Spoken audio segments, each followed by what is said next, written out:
I figured, you know, my time would come. I'm not going to force the issue. Today on Up Close, Nick Van Exel, the newest Laker phenom on following in Magic's footsteps. Plus, his view on the Lakers' old-fashioned coach. He's not used to the 90s game. And his reputation as a trash talker. I don't do it to go out there to start fights. I do it because it's fun. Playing point guard in Los Angeles can sometimes be as difficult as running air traffic control at O'Hare. It's high pressure, but a second-year player from Cincinnati has responded. His attitude is part of his game, and he's brought back a little magic to the Lakers. Today, Nick Van Exel is Up Close.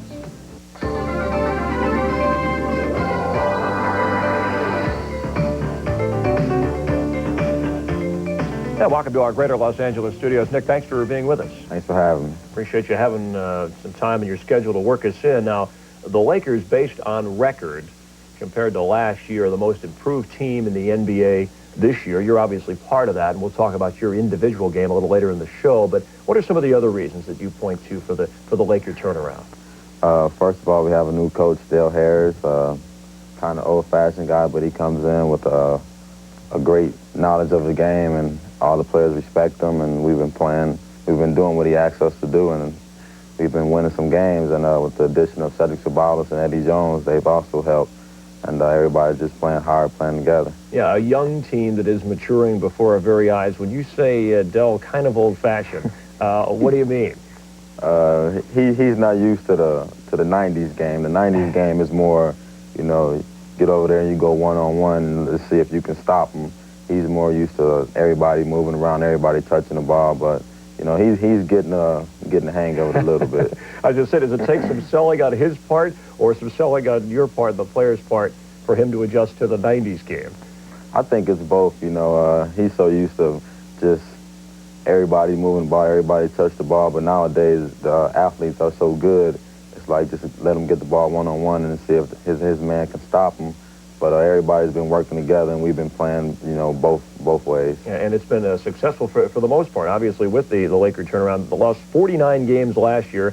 Lakers missed the playoffs first time in 11 years. Was that embarrassing for you? It was, because you heard everybody talking about our owner, Irvin Johnson. He dogged us out a lot. Anytime you went somewhere, they would talk about you in the malls, and you go back home, people would talk about you. But we've turned things around, and I think everybody's pretty much taking back what they said about us from last year. Yeah, the Lakers have a certain standard, right? When you think, it's like the Yankees in baseball, and you know, of course, the Celtic pride. For the Lakers, it stings a lot when they're not up to their usual standards. Oh, yeah, it hurts, you know, everybody, especially the fans of L.A. You know, they rarely come out to see us play, and we're winning. So I can just imagine what it was like in the 80s when they were winning and selling it out all the time. It's just a good feeling that we want to bring back. Now, when you were out of the playoffs last season, you sat and watched other teams perform in the postseason, but you paid special attention to John Stockton, now the all-time career assist leader. What did you observe in watching his game? How did it help you? What I observed most was the way he just handled the ball, and anytime you watch him, his hand is always, most of the time, below the basketball, so he can always deliver that pass. And he's great at delivering the ball when people need the ball in scoring positions, and I watched that the most. So he was dribbling the ball lower than normal? He just dribbles the ball like he's carrying it. He's just ready to deliver the ball at all times. Speaking of carrying it, do you guys get away with walking a little bit in the NBA, certain players? A little bit. The officials, they try to get on me before the game and tell me, you know, try not to carry the ball that much. We're going to call it tonight, but they never call it. So they do warn you ahead of time. Oh, yeah. Do you think some of the superstars in the game get away with that a little bit, or get away with a walk? Just a little bit. so it does go on. Back to Stockton for a moment, and the mark that he set, breaking Magic Johnson's record. What does that tell you about the kind of player he is, and the consistency, and you know, what do you envision yourself doing with your career in that area?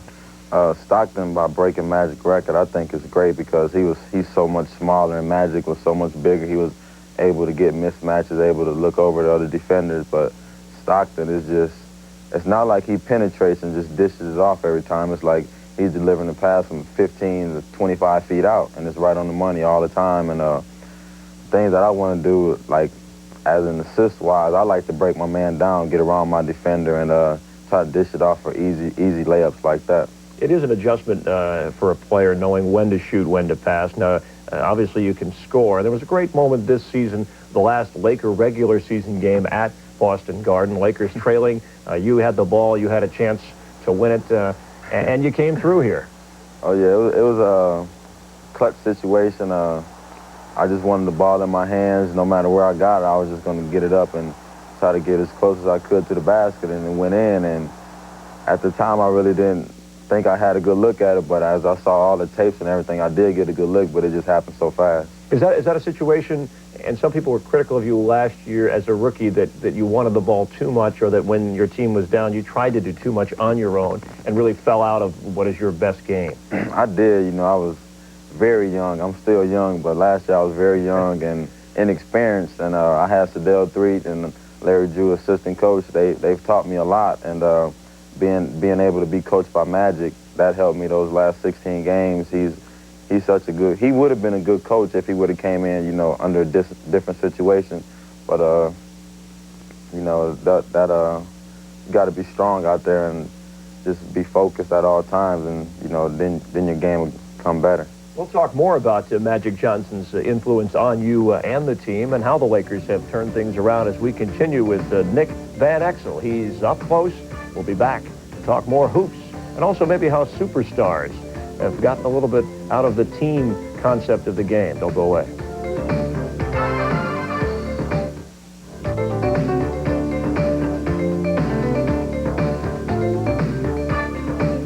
Chris Myers back with you up close. He was labeled a steal in the second round, the 37th selection in the draft a year ago. Now well, it's more like grand theft the way Nick Van Exel is playing, and appreciate you being with us. You mentioned Magic Johnson in the first segment of the program.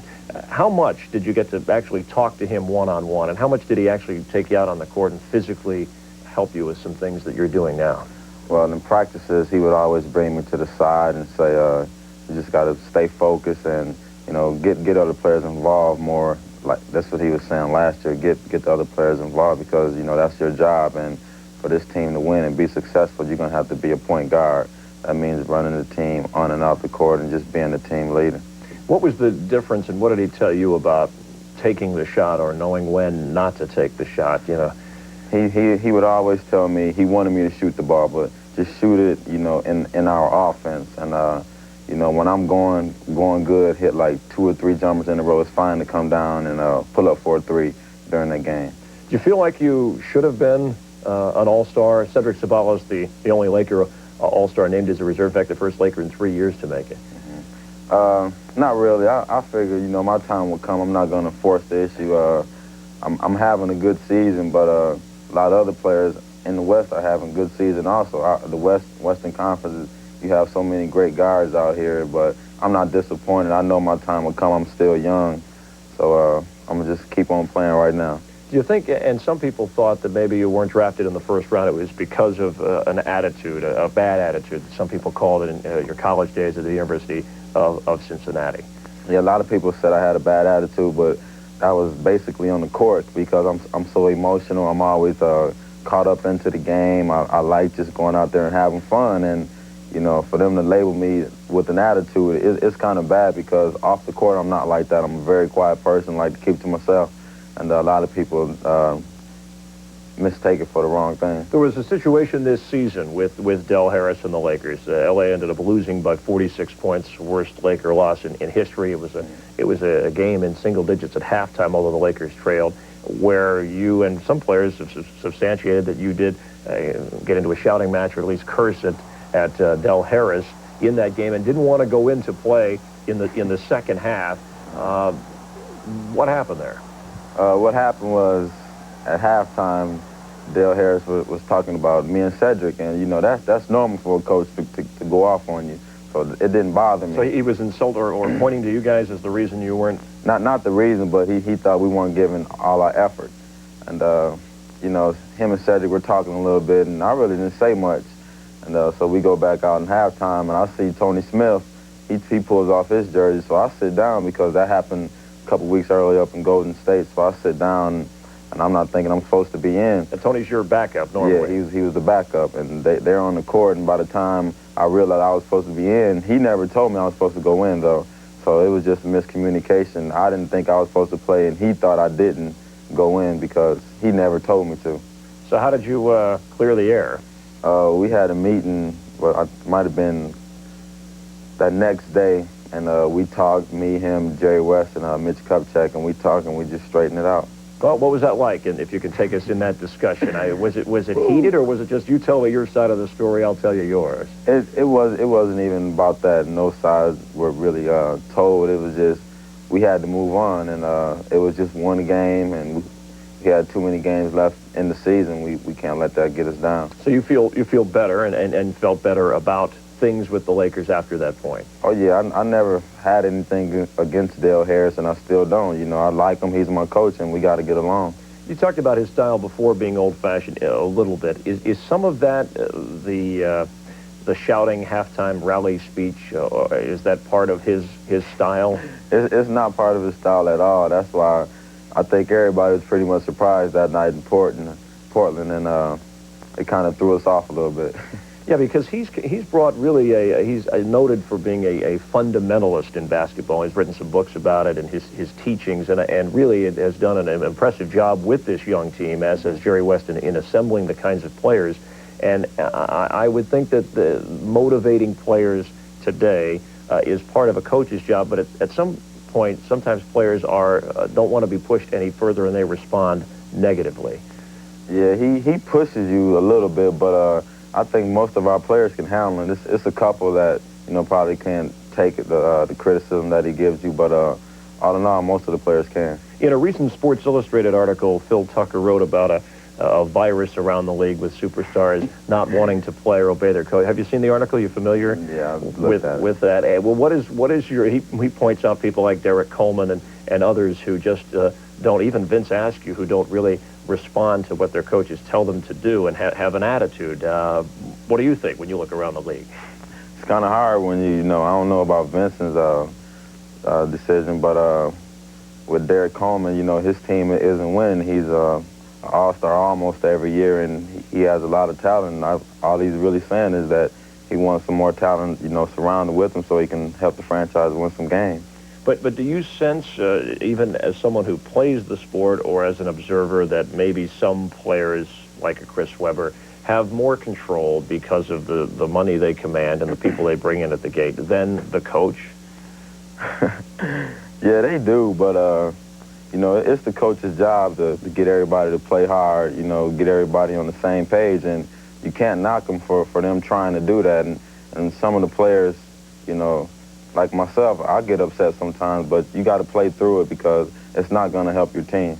So you see it, you don't see it as a problem around the league? I know David Stern is addressing the issue, the commissioner of the NBA, and said, hey, it's just a few players, and the media has brought them forward. But do you see it as more widespread because of the great amount of talented players? I'm sure it's spreading out more because there's a lot of players in this league that, you know, they can call a practice when they want to, or they don't have to practice, and you know, people talk.